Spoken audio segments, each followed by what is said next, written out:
Hello and a big welcome back to all of my subscribers. And if you're not a subscriber, what's wrong with you?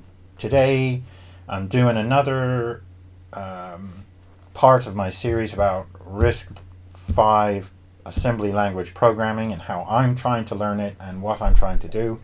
A quick recap: I'm trying to write a utility which will convert an integer, a hexadecimal number, or a binary number given to the program on the command line into the equivalent decimal, binary, and hexadecimal number and display it back to the user. So if you want to know what an integer 55 is in hexadecimal, then it will show you. That is the plan. I've done some pseudocode, which I showed in previous episodes about how I'm going to design it. I showed you a bit of the commencement of the programming where I output the result and do some other basic stuff, set up an exit function, that type of thing, and build a binary string given an integer. I build the string that will get printed out because I can call printf, which will do decimal and hexadecimal, but it won't do binary, so I have to build a binary string in order to print it. So that's what I did in the last video. In this video, I've run into some problems because I've started to work on the command line parsing, and that's gone a bit horribly wrong.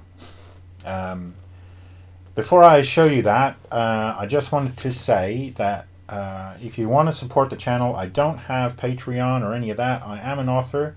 I have a website, xgipublishing.com. Please check that out. And if you like some of the books, you can buy the books. That helps me out a lot.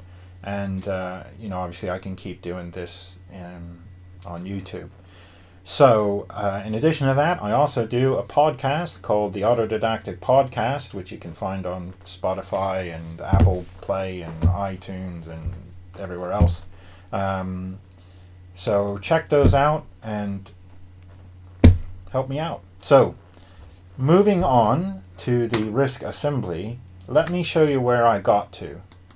So here, not a lot has changed. I still print the string, and here is just the hexadecimal string. Up here is if the input is 0. So if you've put in a 0, then obviously it's going to be 0 in every different type. So I just have a string to print that out. And then I have added basically an error message.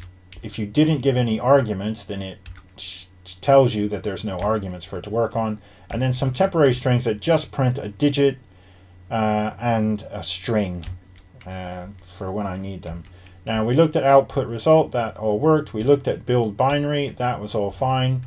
I've put in an error message thing here which calls that up above. I've put in the wrong number of arguments, and I've put in 0 input to print out 0. Now if we go down to the main, you can see I've added a lot, but in the main, we now have storage for the arguments that have been put in. So it stores the value and the number of arguments that we got, and it stores the arguments for use by the other program. And then it checks the number. So up here we've got the number 2. There should be at least 2 arguments. If not, it's only passing the command. So if it's less than 2, call the wrong number of arguments and then exit. Otherwise, just load the digit string and then print the number of arguments that we got, and then load up the loop counter. Now I think this is wrong, but we'll see as I work further into it. And then it calls parse command line. Now actually at the moment it fails to get past any of this, because in theory it should build a binary string and output the result, but it doesn't do any of that. So it fails in the parse command line. Now initially parse command line was just this and a simple parse command.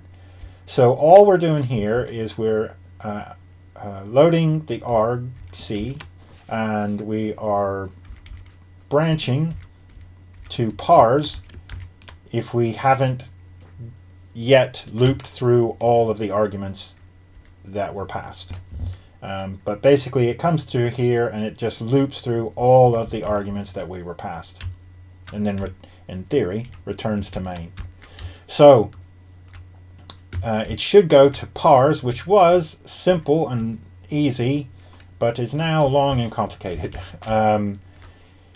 Parse, it gets the loop counter, it gets the address of the first argument that it needs to load, and then it loads in the values for 0, x, b, and a null character.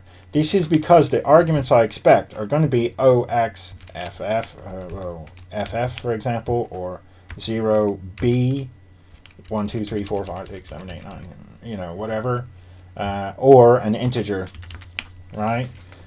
So I need to load here the value for 0, because the first thing it should encounter is 0, and then either an x or a b, right? Or if it's not any of those, then it should be a number, or you know, some number greater than 0. So it should be 1 through 9. Now first it by the way, I need to, while I'm thinking about it, I'll put that in here.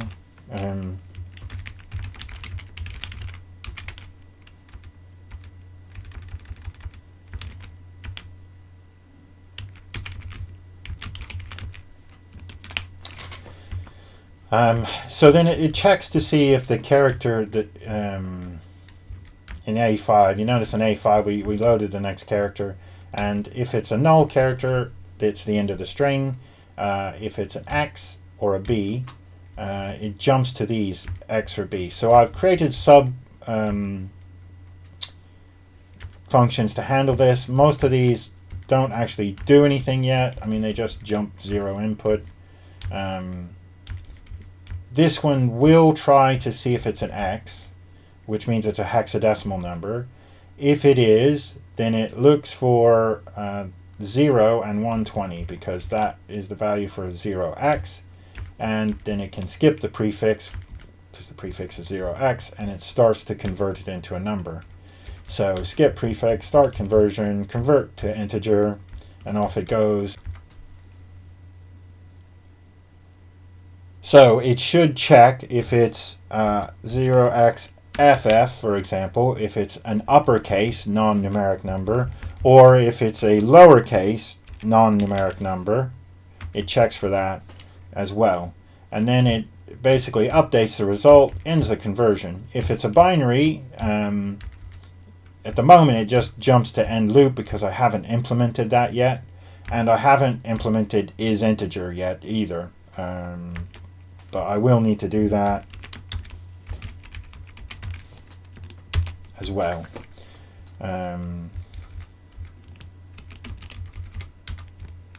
So I'll just put a placeholder in here at the moment.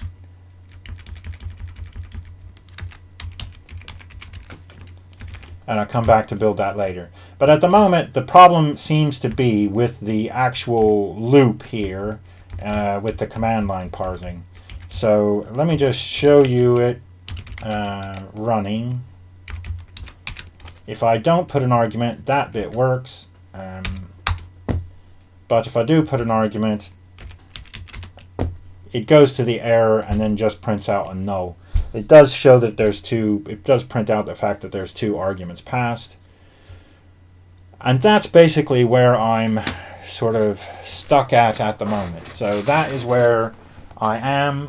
It's going to take a bit more work with GDB to do a lot more debugging. I mean, assembler is not as easy as Python. You can't just stick print statements everywhere and figure out what's going on. You actually have to use a debugger. And some of the print statements, even in the debugger, are a bit complex. But that's where I'm at the moment. It's going to be a bit of a struggle from here, mostly because this is a very large set of functions to parse this set of command line arguments. So I might look at trying to make this program more modular. If I can break it into separate files so that the parse command line is its own file, that may make my life a little bit easier. It's certainly easier to read and to follow when you're working on it. I have put loads and loads and loads of comments in here to try and work out what's happening as I go through. But if you see any errors, if you are a RISC expert and you see errors, please let me know in the comments. If you have any suggestions, please let me know in the comments. And if you like this sort of thing, please like and share and subscribe and all that jazz. And I'll see you soon.